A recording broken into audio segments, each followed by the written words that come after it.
እንኳን ናብናይ ቅድስት ድንግል ማርያም ልደታ በዓል እግዚአብሔር አምላክና በሰላም አብጽሐና አብጽሐኩም እና እዚ መጽሐፍ እትሪዎ ዘለኹም ነገረ ማርያም ይባሃል ናይ ወለድና ብራና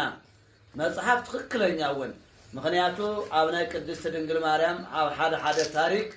ቸክታ ሰብአይ ገይሮም ጴጥርቃውን ሰበይቲ ልገወር መጽሐፍ ተለው እዚኦም ምንታን ከረሙ ማለት እዩ እዚኦም ንምዕራም ደግሞ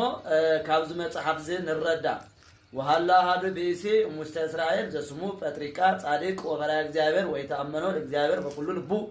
ወይቤላ ለቢስቱ ቅዱስ አሐዱ አምላክ እንኳን ቅድስት ድንግል ማርያም በዓለ ልደታ በሰላም አብጽሐና አብጽሐኩም እዚ መጽሐፍ ዚ ትሪዎ ዘለኹም ነገረ ማርያም ይባሃል እና ቴክታና ጴጥሪቃ ዝበሃሉ አያቶቿ አቦ ሕጎታታ ቴክታ ሰብአይ ዝገበሩ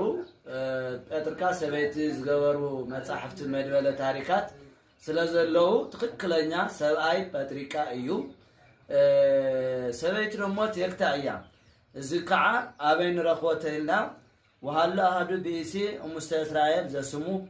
እንኳን ናብናይ ቅድስት ድንግል ማርያም ልደታ በዓል እግዚአብሔር አምላክና በሰላም አብጽሐና አብጽሐኩም እና እዚ መጽሐፍ እትሪዎ ዘለኹም ነገረ ማርያም ይባሃል ናይ ወለድና ብራና መጽሐፍ ትክክለኛውን ምክንያቱ አብናይ ቅድስት ድንግል ማርያም ኣብ ሓደ ታሪክ ቸክታ ሰብአይ ገይሮም ጴጥርቃውን ሰበይቲ ልገወር መጽሐፍ ተለው እዚኦም ምንታን ከረሙ ማለት እዩ እዚኦም ንምዕራም ደግሞ ካብዚ መጽሐፍ ዚ ንረዳ وهلا هذا بيسي مستسرائيل جسمو بطريقة صادق وفرع እግዚአብሔር ويتأمنوا እግዚአብሔር በኩሉ ልቡ ወይቤላ ለቢስቱ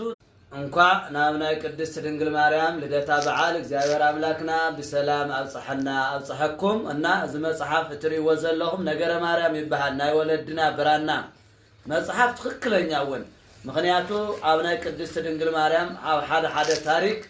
ቸክታ ሰብአይ ገይሮም ጴጥርቃውን ሰበይቲ ልገወር መጽሐፍ ተለው እዚኦም ምንታን ከረሙ ማለት እዩ